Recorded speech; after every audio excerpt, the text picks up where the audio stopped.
वेदों में भी कहा गया है कि अद्वैत होते हुए भी भगवान असंख्य रूपों में प्रकट होते हैं। वे उस वैदुर्य मणि के समान हैं जो अपना रंग परिवर्तित करते हुए भी एक ही रहता है। इन सारे रूपों को विशुद्ध निष्काम भक्त ही समझ पाते हैं। केवल वेदों के अध्ययन से उनको नहीं समझा जा सकता। अर्जुन जैसे भक्त कृष्ण के नित्य सखा हैं और जब भी भगवान अवतरित होते हैं तो उनके पार्षद भक्त भी विभिन्न रूपों में उनकी सेवा करने के लिए उनके साथ साथ अवतार लेते हैं। अर्जुन ऐसा ही भक्त है और इस श्लोक से पता चलता है कि लाखों वर्ष पूर्व जब भगवान कृष्ण ने भगवत गीता का प्रवचन सूर्यदेव विवस्वान से किया था तो उस समय अर्जुन भी किसी भिन्न रूप में उपस्थित था, किंतु भगवान तथा अर्जुन में यह अंतर है कि भगवान ने यह घटना याद रखी किंतु अर्जुन इसे याद नहीं रख सका। अंशरूप जीवात्मा तथा परमेश्वर में यही अंतर है।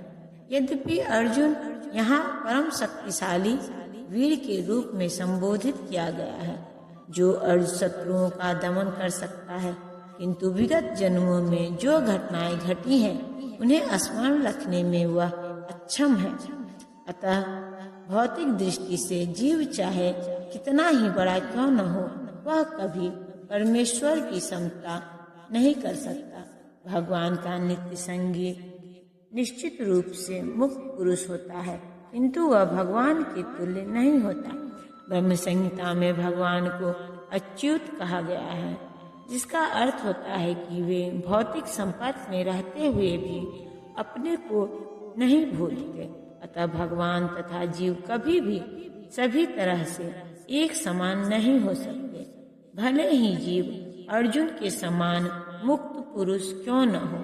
यद्यपि अर्जुन भगवान का भक्त है किंतु कभी कभी वह भी भगवान की प्रकृति को भूल जाता है, किंतु दैवी कृपा से भक्त तुरंत भगवान की अच्युत स्थिति को समझ जाता है, जबकि अभक्त या असुर इस दिव्य प्रकृति को नहीं समझ पाता।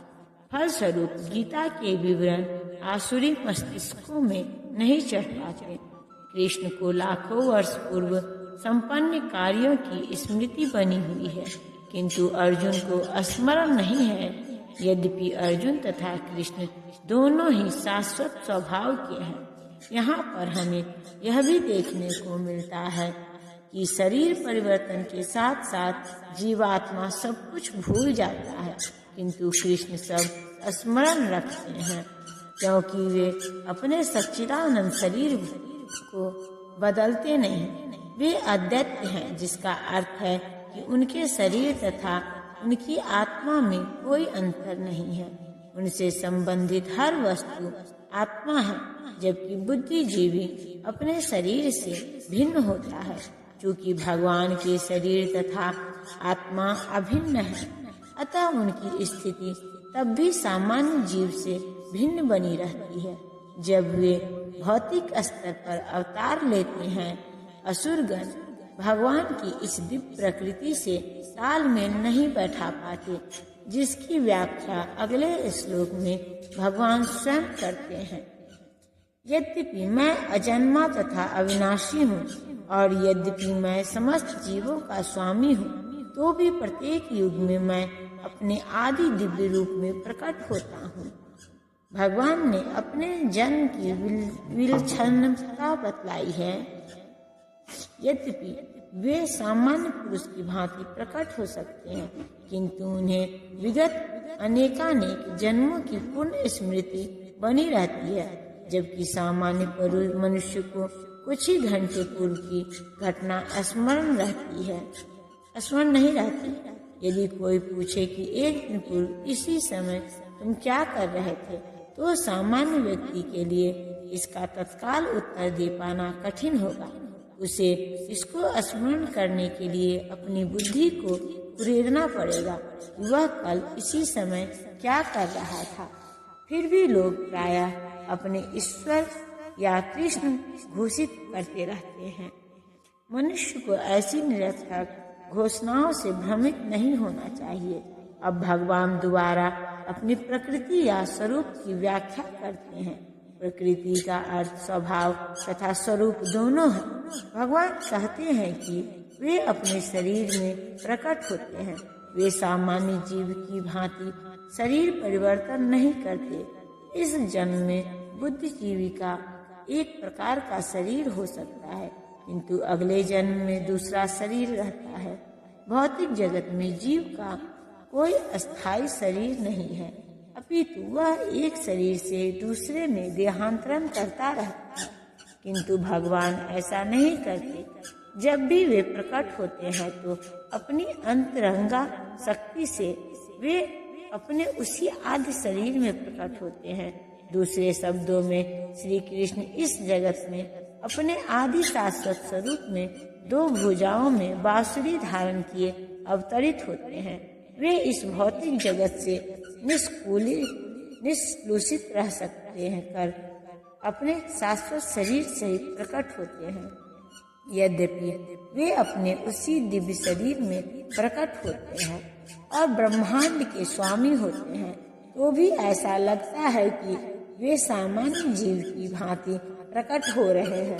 यद्यपि उनका शरीर भौतिक शरीर की भांति क्षीण नहीं होता, फिर भी ऐसा प्रतीत होता है कि भगवान कृष्ण बालपन से कुमारावस्था तथा कुमारावस्था से तरुणावस्था प्राप्त करते हैं। किंतु आश्चर्य तो यह है कि वे कभी युवावस्था से आगे नहीं बढ़ते। कुरुक्षेत्र युद्ध के समय उनके अनेक पौत्र थे, या दूसरे शब्दों में वे भौतिक गणना के अनुसार काफी वृद्ध थे। फिर भी वे 20-25 वर्ष के युवक जैसे लगते थे। हमें कृष्ण की वृद्धावस्था का कोई चित्र नहीं दिखता, क्योंकि वे कभी भी हमारे समान वृद्ध नहीं होते। यद्यपि वे तीनों काल में, भूत, वर्तमान तथा भविष्यत काल में सबसे वयोवृद्ध पुरुष है। न तो उनका शरीर और न ही बुद्धि कभी क्षीण होती या बदलती है। अतः यह स्पष्ट है कि इस जगत में रहते हुए भी वे उसी अजन्मा सच्चिदानंद रूप वाले, जिनके दिव्य शरीर तथा बुद्धि में कोई परिवर्तन नहीं होता। वस्तुतः उनका आविर्भाव और तिरोभाव सूर्य के उदय तथा अस्त के समान है, जो हमारे सामने से घूमता हुआ हमारी दृष्टि से ओझल हो जाता है। जब सूर्य हमारी दृष्टि से ओझल रहता है तो हम सोचते हैं कि सूर्य अस्त हो गया है, और जब वह हमारे समक्ष होता है तो हम सोचते हैं कि वह क्षितिज में है।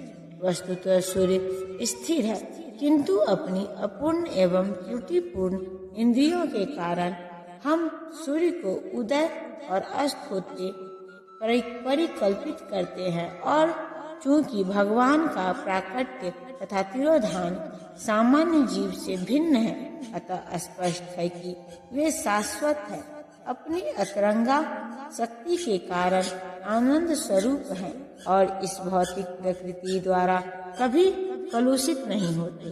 वेदों द्वारा भी पुष्टि की जाती है कि भगवान अजन्मा होकर भी अनेक रूपों में अवतरित होते रहते हैं।